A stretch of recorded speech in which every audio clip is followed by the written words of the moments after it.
ನಮಸ್ಕಾರ ಸ್ನೇಹಿತರೆ. ಸಂಸ್ಕೃತದಲ್ಲಿ ಒಂದು ಒಳ್ಳೆ ಸುಭಾಷಿತ ಏನಪ್ಪ ಅಂತಂದರೆ, ಲಾಲಯೇತ್ ಪಂಚವರ್ಷಾಣಿ ದಶವರ್ಷಾಣಿ ತಾಡಯೇತ್ ಪ್ರಾಪ್ತೇತು ಷೋಡಶೇ ವರ್ಷೆ ಪುತ್ರಂ ಮಿತ್ರವದಾಚರೇತ್ ಅಂತ. ಎಷ್ಟು ಚೆನ್ನಾಗಿದೆ ಅಂತಂದರೆ, ಮಕ್ಕಳನ್ನು ನಾವು ಹೇಗೆ ಬೆಳೆಸಬೇಕು ಅಂತ ಆಗಿನ ಕಾಲದಲ್ಲಿ ಸುಭಾಷಿತದಲ್ಲಿ ಹೇಳಿರೋದು. ಅದು ಇವತ್ತಿಗೂ ಬಹಳ ಪ್ರಸ್ತುತ. ಸ್ವಲ್ಪ ಮಾಡಿಫಿಕೇಶನ್ಸ್ ಬೇಕಾಗ್ಬೋದು ಅಷ್ಟೇ. ಏನಪ್ಪ ಅಂದರೆ, ಲಾಲಯೇತ್ ಪಂಚವರ್ಷಾಣಿ, ಮೊದಲನೇ 5 ವರ್ಷ ಮಕ್ಕಳನ್ನು ಲಾಲಿಸಬೇಕು, ಮುದ್ದು ಮಾಡಬೇಕು, ಲಾಲಿಸಬೇಕು. ದಶವರ್ಷಾಣಿ ತಾಡಯೇತ್ ಅಂದರೆ ಹೊಡಿಬೇಕು ಅಂತ. ಅಂದರೆ ಆಮೇಲೆ 10 ವರ್ಷ ಮಕ್ಕಳಿಗೆ ಹೊಡೆದು ಬುದ್ಧಿ ಕಲಿಸ್ಬೇಕು ಅಂತ. ಇವಾಗೆಲ್ಲ ಹೊಡಿಯೋಕೆ ಹೋಗಬಾರ್ದು, ಭಾಳ ಸೆನ್ಸಿಟಿವ್ ಆಗಿಬಿಟ್ಟಿದ್ದಾರೆ ಮಕ್ಕಳು. ಹೊಡೆಯೋ ಅವಶ್ಯಕತೆನೇ ಬರಲ್ಲ. ಆದರೆ ಅವರನ್ನು ಶಿಸ್ತಿನಿಂದ ಬೆಳೆಸಬೇಕು ಅಂತ ಅರ್ಥ ಅಷ್ಟೇ. ಇವಾಗ ದಶವರ್ಷಾಣಿ ತಾಡಯೇತ್, ಆಮೇಲೆ 10 ವರ್ಷ ಮಕ್ಕಳನ್ನು ಶಿಸ್ತಿನಿಂದ ಬೆಳೆಸಬೇಕು, ಶಿಸ್ತನ್ನು ಕಲಿಸ್ಬೇಕು ಮಕ್ಕಳಿಗೆ.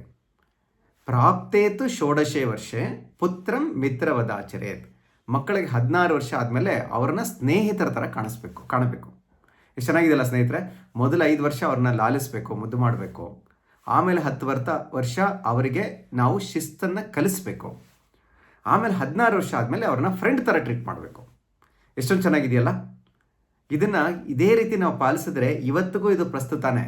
ನಾವು ಸ್ವಲ್ಪ ರಿವರ್ಸ್ ಮಾಡ್ಕೊಂಡ್ಬಿಡ್ತೀವಿ ಅಷ್ಟೇ. ಆದ್ದರಿಂದ ಪ್ರಾಬ್ಲಮ್ ಆಗ್ತಾ ಇದೆಯೋ ಅನಿಸುತ್ತೆ ಅಲ್ವಾ. ಹೀಗೂ ಟ್ರೈ ಮಾಡ್ಬೋದಲ್ಲ. Thank you so much for listening. Thank you.